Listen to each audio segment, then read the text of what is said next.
कल किसी ने एक प्रश्न किया था कि कोई तांत्रिक मेरे पीछे पड़ा है और मेरे वंश का विनाश करने का संकल्प किया है, वो मेरा नाश कर रहा है, क्या आप मुझे बचा सकते हैं?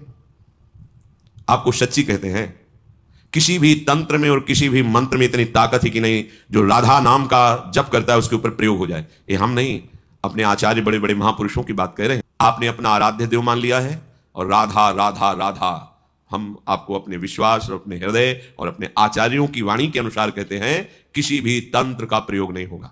तंत्र का प्रयोग जानते हो कब होता है?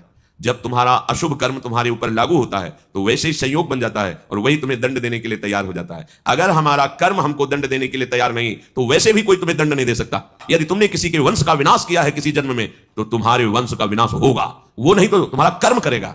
अब तुम्हारे कर्मों का नाश कौन कर सकता है? नाम। ये राधा नाम यदि उच्चारण कर रहे हो, मान लो हमारी प्रार्थना, तो तुम्हारे कर्म तुम्हें दंड नहीं दे पाएंगे। कोई भी इस त्रिभुवन में ऐसा पैदा नहीं हुआ कि तुम्हें कष्ट दे सके। तुम्हारा कर्म लागू होता है, वो कोई रूप रख सकता है, किसी भी व्यक्ति के दिमाग में बैठ सकता है, कोई भी घटना घट सकती है, तुम्हारा ही कर्म है, कोई दूसरा नहीं। तुम सोचते हो मैंने कोई अपराध नहीं किया, ये तंत्र के द्वारा मुझे नष्ट कर रहा है, भूल जाओ, तुम्हारा कर्म तुम्हें दंड दे रहा है। उसी कर्म का विनाश करने में समर्थ है भगवान नाम, प्रभु का नाम। और प्रभु भी जिस नाम को जपते हैं वो राधा राधा राधा। जो आनंद पूर्वक प्रभु का नाम, प्रियाजू का नाम उच्चारण कर रहा है, जितने भी शुभ विनायक अशुभ विनायक सब भयभीत हो जाते हैं।